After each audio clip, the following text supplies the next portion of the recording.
يا أيها الذين آمنوا لا تقولوا راعنا وقولوا انظرنا واسمعوا وللكافرين عذاب أليم۔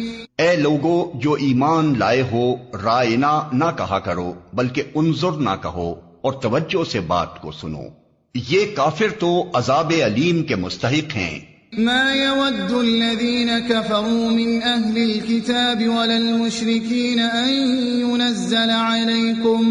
أن ينزل عليكم من خير من ربكم والله يختص برحمته من يشاء والله ذو الفضل العظيم۔ یہ لوگ جنہوں نے دعوت حق کو قبول کرنے سے انکار کر دیا ہے، خواہ اہل کتاب میں سے ہوں یا مشرک ہوں، ہرگز یہ پسند نہیں کرتے کہ تمہارے رب کی طرف سے تم پر کوئی بھلائی نازل ہو، مگر اللہ جس کو چاہتا ہے اپنی رحمت کے لیے چن لیتا ہے اور وہ بڑا فضل فرمانے والا ہے۔ ما ننسخ من آیة او ننسها نأت بخير منها او مثلها ألم تعلم ان اللہ على كل شيء قدیر۔ ہم اپنی جس آیت کو منسوخ کر دیتے ہیں یا بھلا دیتے ہیں اس کی جگہ اس سے بہتر لاتے ہیں یا کم از کم ویسی ہی۔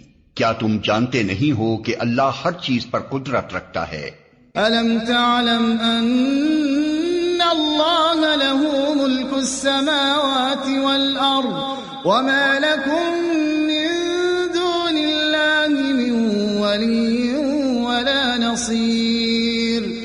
کیا تمہیں خبر نہیں ہے کہ زمین اور آسمانوں کی فرما روائی اللہ ہی کے لیے ہے اور اس کے سوا کوئی تمہاری خبرگیری کرنے اور تمہاری مدد کرنے والا نہیں ہے۔ ام تريدون ان تسألوا رسولكم كما سئل موسى من قبل ومن يتبدل الكفر بالإيمان فقد ضل سواء السبيل۔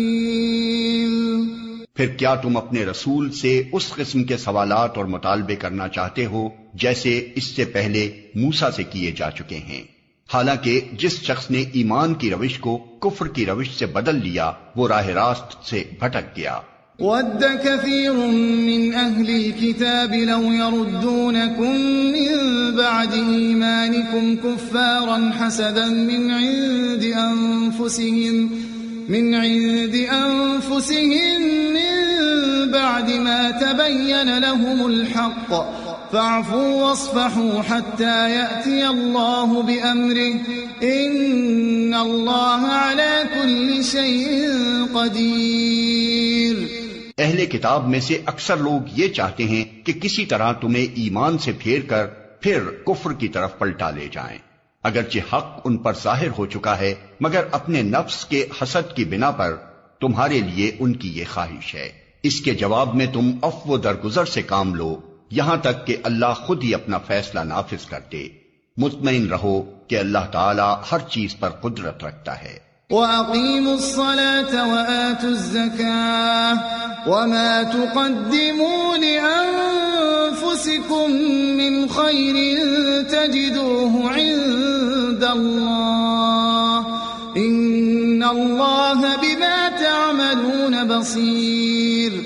نماز قائم کرو اور زکوٰۃ دو، تم اپنی عاقبت کے لیے جو بھلائی کما کر آگے بھیجو گے اللہ کے ہاں اسے موجود پاؤ گے۔ جو کچھ تم کرتے ہو وہ سب اللہ کی نظر میں ہے۔ وَقَالُوا لَن يَدْخُلَ الْجَنَّةَ إِلَّا مَن كَانَ هُودًا أَوْ نَصَارَىٰ تِلْكَ أَمَانِيُّهُمْ قُلْ هَاتُوا بُرْهَانَكُمْ إِن كُنتُمْ صَادِقِينَ۔